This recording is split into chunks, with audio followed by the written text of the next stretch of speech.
Good morning and welcome to Plugged In, another conversation with God and Moses right after this.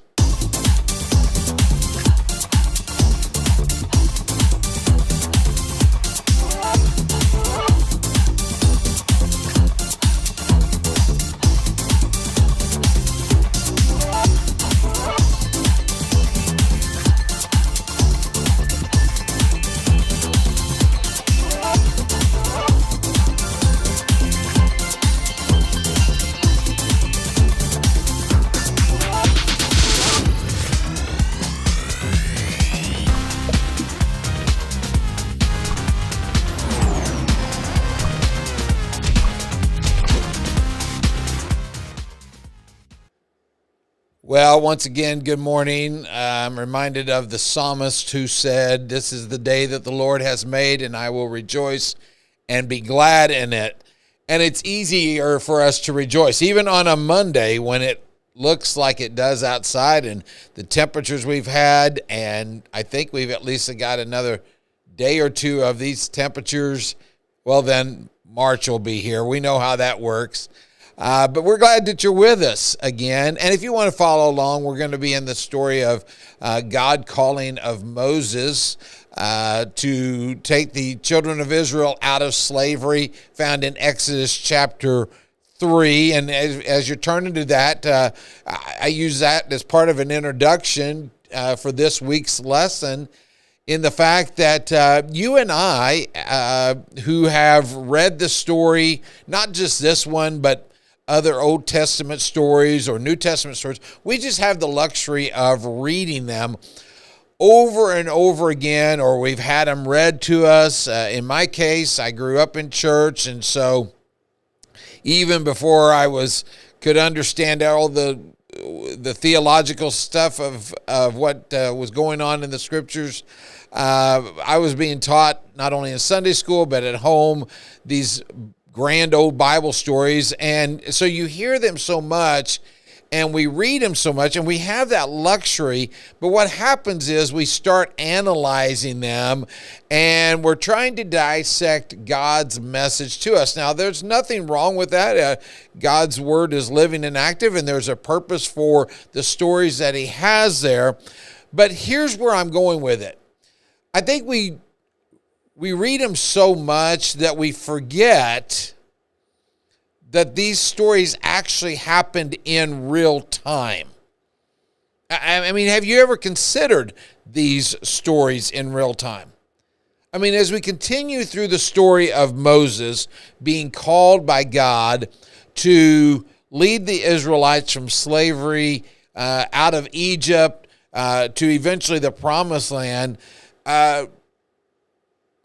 what must it have been like for Moses to have really experienced this event?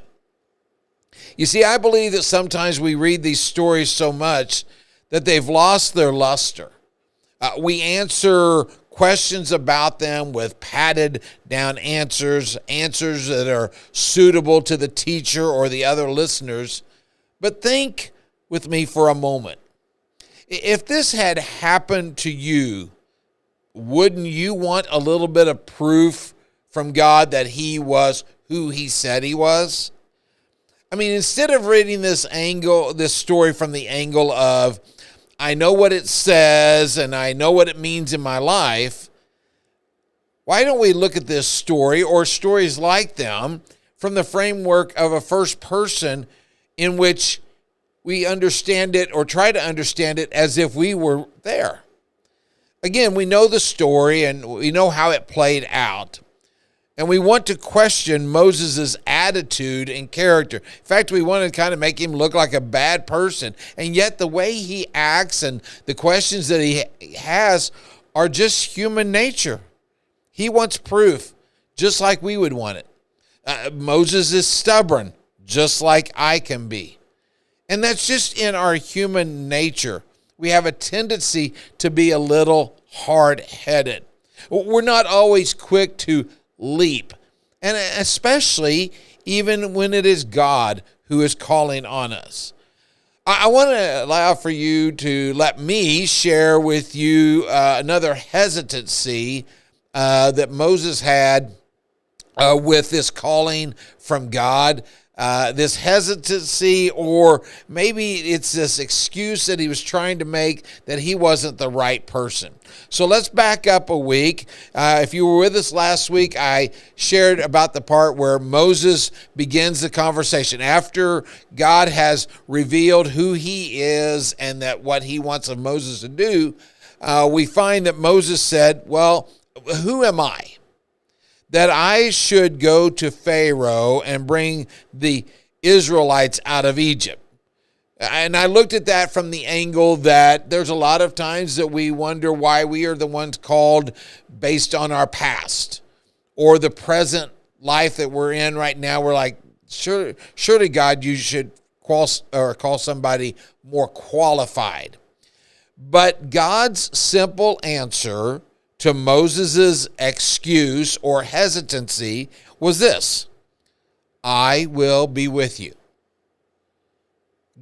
Don't worry about it, Moses. You're not going to do this by yourself. That's basically what God is saying. So here's what Moses does with that reply. Moses says in verse 13, well, suppose I go to the Israelites and say to them, the God of your fathers has sent me to you. And they ask me, what is his name? Then what should I tell them? I'm not going to go real long into this part, but I will tell you, just rereading that after reading it last night and refreshing this morning, as I read it fresh to you just now, that phrase, suppose. That's a big word. We do a lot of supposing. Well, suppose I go to the doctor and he or she says this.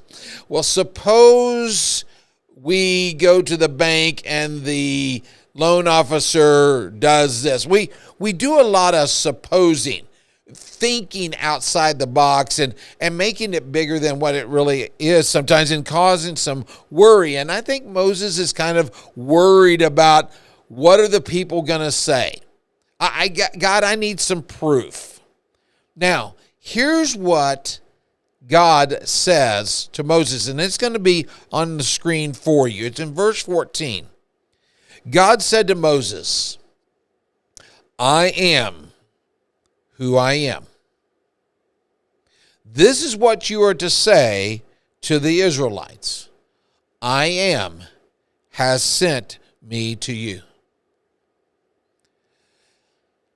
Moses wants to know what to say if the people ask, and God's simple answer is to give his name. His name, I am. Now, this was important for Moses to know, and it was important for him to be able to convey this to the people that he was going to rescue. Here is why. In that day and time, the Egyptians had many gods with many different names. Moses wanted to know God's name so that the Hebrew people would know exactly who it was who had sent him to do this message and this mission. God called himself I Am. It's a name describing his eternal power and unchangeable character. You and I live in a world where values, morals, and laws change constantly and consistently. Yet you and I can find stability and security in an unchanging God.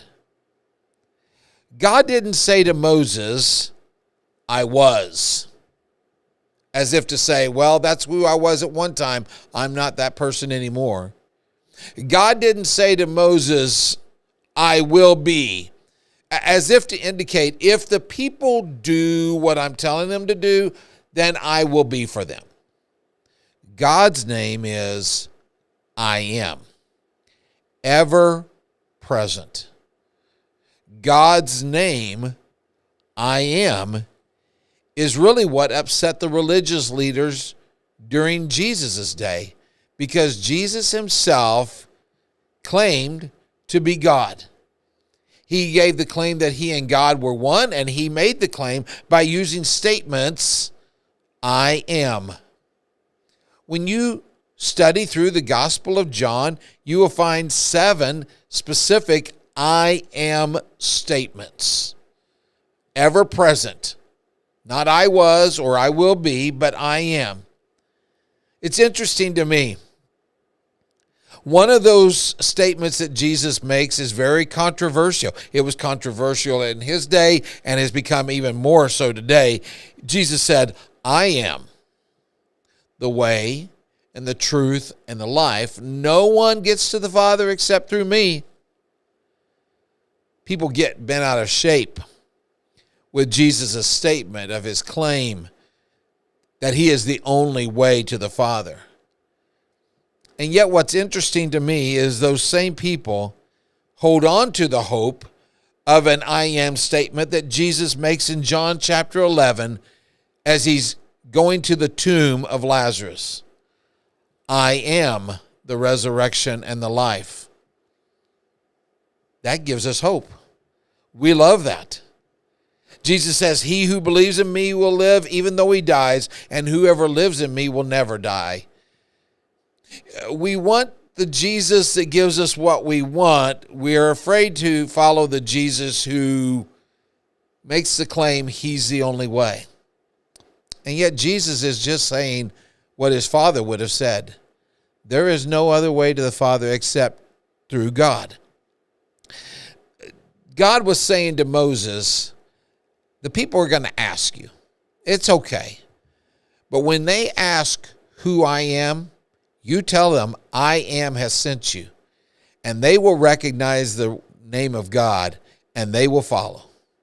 You and I, in this ever-changing world, again, have the stability and the security of our unchanging God. And he wants to lead you and I in our everyday lives. Thank you again for joining us this week. We'll look at a third excuse that Moses gives next week on Plugged In.